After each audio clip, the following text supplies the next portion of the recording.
চাষের পদ্ধতি। আখ আমাদের দেশের একটি জনপ্রিয় অর্থকরী ফসল। এটি চিনি উৎপাদনের মূল ফসল, কিন্তু চাহিদার তুলনায় আখ উৎপাদন অনেক কম। এর কারণ অনেক, যেমন কঠিন পরিচর্যা বা চাষাবাদের অভাব, ফসলের বৈচিত্র্য, বিভিন্ন মেয়াদী সবজি ফসলের আবাদ বৃদ্ধির ফলে বাগান তৈরি ইত্যাদি কারণে দিন দিন আখ চাষের জমি কমে যাচ্ছে। আখের রসে প্রচুর পুষ্টিগুণ রয়েছে, যেমন প্রতি 100 গ্রাম আখের রসে 39 ক্যালোরি, 9.1 গ্রাম শর্করা, আমিষ, চর্বি, ক্যালসিয়াম, ফসফরাস, লৌহ, পাশাপাশি রিবোফ্লাভিন এবং ক্যারোটিন বিদ্যমান।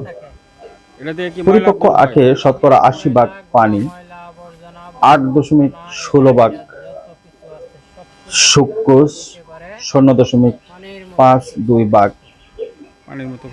রিবোসিন সুগার এবং 0.51 নন সুগার থাকে। আখ চাষের জন্য মাটি নির্বাচন। প্রায় সব ধরনের জমিতে আখ চাষ করা যায়।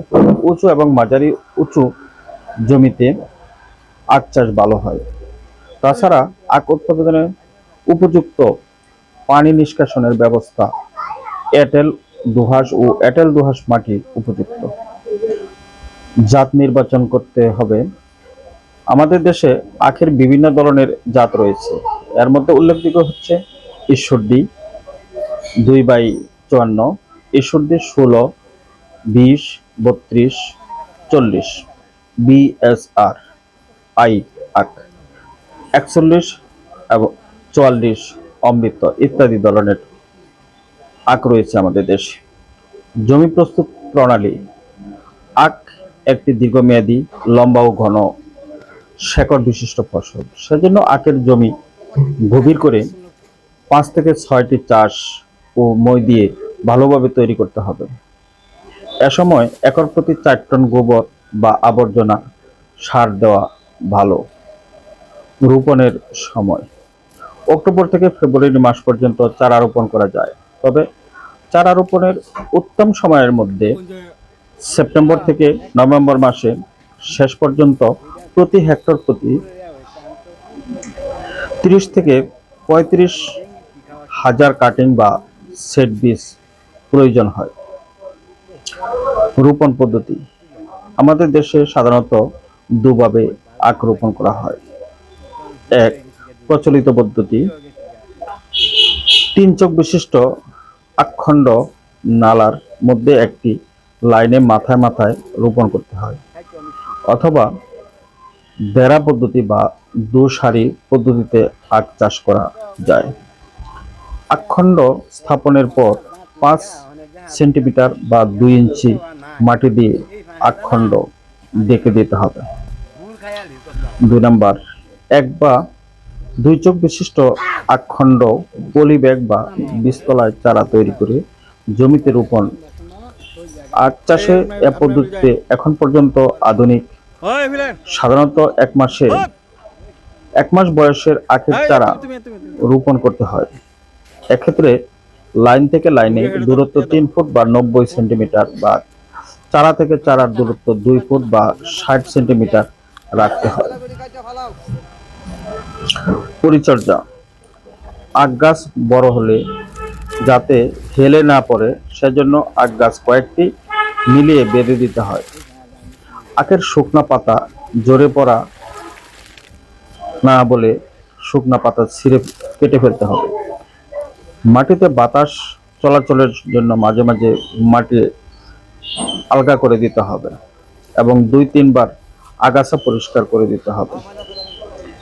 পোকামাকড় ও রোগ প্রতিরোধ ব্যবস্থা করা। পোকামাকড় ও রোগ প্রতিরোধ ব্যবস্থার জন্য সর্বশেষ ব্যবস্থা হিসাবে কীটনাশক ব্যবহার করতে হবে। ডগার মাজরা পোকা দমনের জন্য কার্বোফুরান জাতীয় কীটনাশক ফুরাডান 5G কিংবা কুরাটার 5G অনুমোদিত মাত্রায় প্রয়োগ করতে হবে। কাণ্ডের মাঝারে মাজরা পোকা দমনের জন্য কার্পাট গ্রুপের রাজেক্স, মাজরা পোকা দমনের জন্য কার্টাপ গ্রুপের রাজেক্স 4G এবং গুডার মাজরা পোকা দমনের জন্য কুরুপাইটিস গ্রুপের লরসবাগ 15G ব্যবহার করা যায়। ফসল সংগ্রহ। আখ পরিপক্ব হতে সাধারণত 12 থেকে 15 মাস সময় লাগে। পরিপক্ব আখ ধারালো কোদাল দিয়ে মাটি সমতলে কাটা উচিত। সাধারণত নভেম্বর মাস শেষ ভাগ থেকে শুরু করে ডিসেম্বর মাস আখের গুড় তৈরির কাজ শুরু হয়। আখ থেকে আখ সংগ্রহ করে মাড়াই যন্ত্রের কাছে স্তূপ দিয়ে রাখা হয়। আমাদের দেশে আখ মাড়াইয়ের জন্য ডিজেল চালিত ইঞ্জিন, বিদ্যুৎ শক্তি চালিত ও পশু চালিত দেশি মাড়াইকল ব্যবহার করা হয়। তবে ডিজেল ইঞ্জিন চালিত মাড়াইকল বেশি ব্যবহার করা হয়। এই মাড়াইকলের রস আহরণ ক্ষমতা 40 থেকে 50 বার। তাই গুড় উৎপাদন এলাকাগুলোতে ডিজেল ইঞ্জিন চালিত মাড়াইকল বেশি ব্যবহার করা হয়। সংগৃহীত আখ থেকে ডিজেল ইঞ্জিনের সাহায্যে রস আহরণ করা হয় এবং এই রস কড়াইতে পূর্ণ করা হয়। রস কড়াইতে রাখা পূর্বে কড়াইটি চুলাতে রাখা হয়। এই ধরনের চুলায় ব্যবহৃত কড়াইতে প্রায় 250 থেকে 300 লিটার রস ধরে বা যা থেকে 35 থেকে 40 কেজি গুড় তৈরি করা হয়। রস জাল দেওয়ার আগে সংগৃহীত রস কিছু সময় অর্থাৎ 15 থেকে 20 মিনিট স্থির অবস্থায় কোনো পাত্রে রাখতে হয়। এতে রসের বিদ্যমান হালকা ও ভারী পদার্থসমূহ উপরে নিচে ফেটিয়ে জমা হয়। তাই রসের উপর জমাকৃত গাদ সরিয়ে ফেলে পরিষ্কার কাপড় দিয়ে সেকে কড়াইতে ঢেলে দিতে হয়। তারপর কড়াইয়ের রস জাল দেওয়া শুরু করতে হয়। রস জাল দেওয়ার সময় প্রথম অবস্থায় প্রচুর পরিমাণ গাদ ভেসে ওঠে, যা সাথে সাথে সরিয়ে ফেলতে হয়।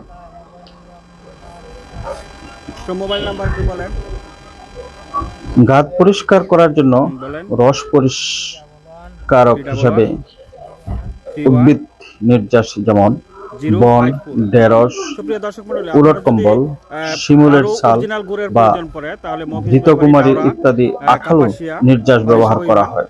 500 গ্রাম বন, ঢেঁড়স বা উলট কম্বলের কাণ্ড থেতলে 2 থেকে 3 লিটার পানিতে মিশিয়ে আখের রসের মধ্যে দিলে রসের ময়লা জমাটবদ্ধ হয়।